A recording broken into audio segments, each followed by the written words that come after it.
The season has become unpredictable, and there are long droughts. We cannot do the farming. We have seen that climate change will seriously affect small-scale men and women farmers.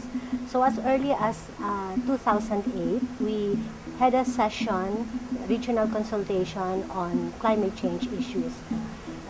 And then this year, we conducted village and national in-country consultations and district consultations on climate change issues.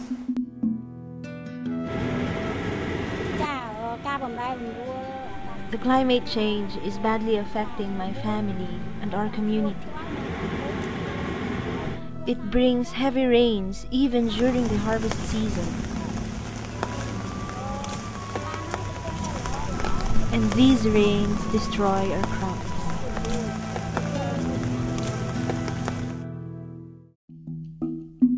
Food insecurity is very rampant in many rural areas in Southeast Asia. When we ask them what are the reasons for this food insecurity, number one factor in most consultation is the crop failure. So why did their crops fail? Because of unpredictable weather. They have a usual cropping pattern, but because of rains, when they do not expect rain, and there is drought, there is flood, they often have crop failure.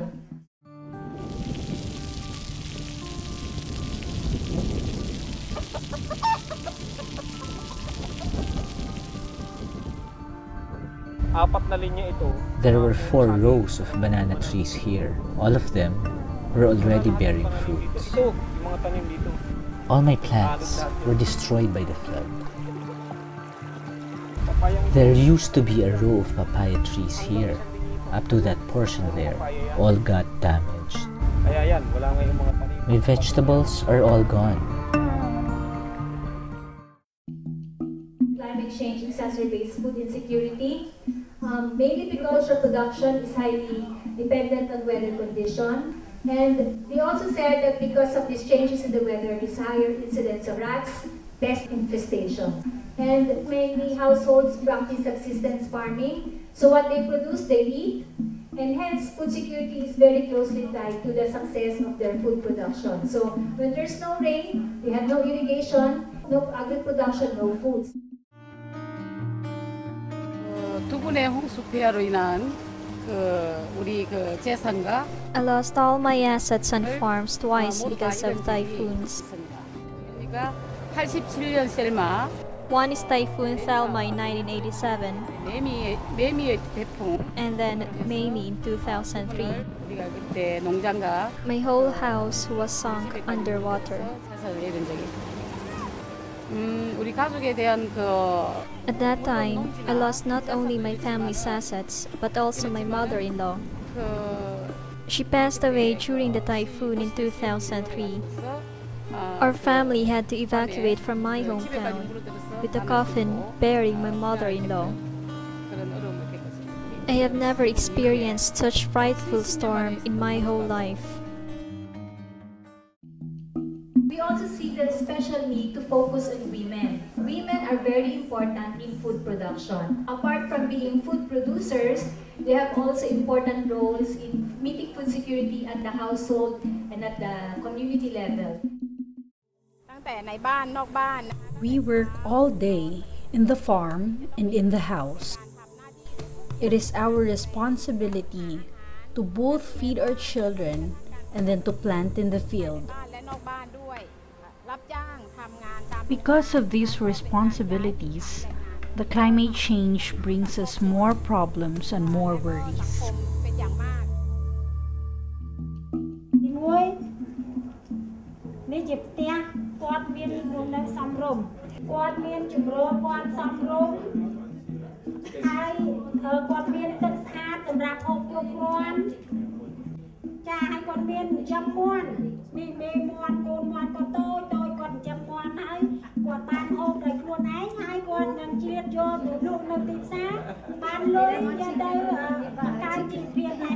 Most of us wake up in the 4 a.m. in the morning doing all those things like pitching water. washing the clothes, cooking, gathering small firewood. But we would like to emphasize that cutting the big trees is not the work of women, it's the work of the man. Usually, when we don't have money, our husbands turn to drinking and other vices. And this leads to domestic violence.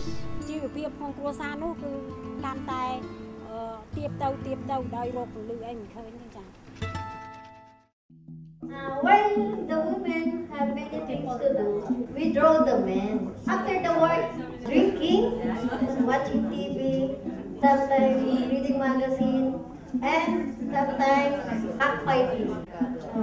In the case of Indonesia, she is saying that women cannot go out the house, but still men work because it's the men who attend the meeting. The burden is on the women. Men may be the ones who are tasked to make money for the family, but women are the ones responsible in budgeting this money and making it enough for the children's education, health, and food. So how does this affect women? There's greater uncertainty and risk in agricultural food production. These affect women because they are food producers. Climate change also makes it more difficult for women to access water for drinking and for other household use. This affects them because the fetching of water is taken care of by the women. There is increased incidence of sickness and diseases. This affects women because they are the ones who are in charge of taking care of their children.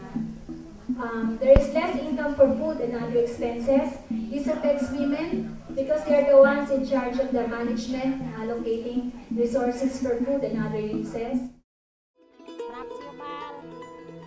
It becomes very difficult in times of crisis.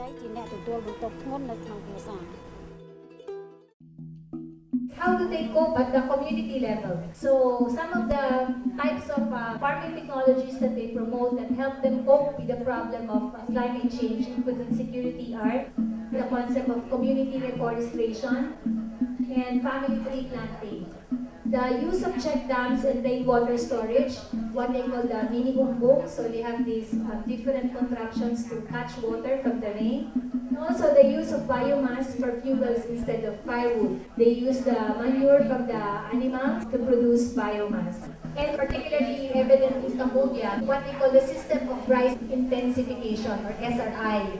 The use of terracing, particularly observed in upland areas, the use of compost fertilizers, organic farming, and diversified integrated farming systems.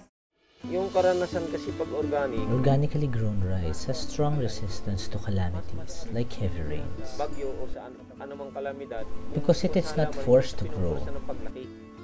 Kung may fertilizer yan na chemicals, unlike those planted with chemical fertilizers, which gets easily damaged and rotten. Bulok naman yung halaman mo. Madaling mabulok, madaling masira, madaling mamatay. When you put chemical fertilizers in your palay, it grows quickly. But the plant is soft, thus vulnerable to pests. You will be forced to use pesticides. Pag nag-fertilizer ka, the first time you use chemical fertilizer, your plants grow well. But after using it the third time, you will suffer. Your plants will no longer grow even if you use chemical fertilizers because it causes the soil to lose its natural balance. It is not sustainable. That is the big problem. We see agriculture as a key contributor of greenhouse gas emissions, but we see sustainable agriculture done by smallholder farmers as also a key solution to the issues of climate change.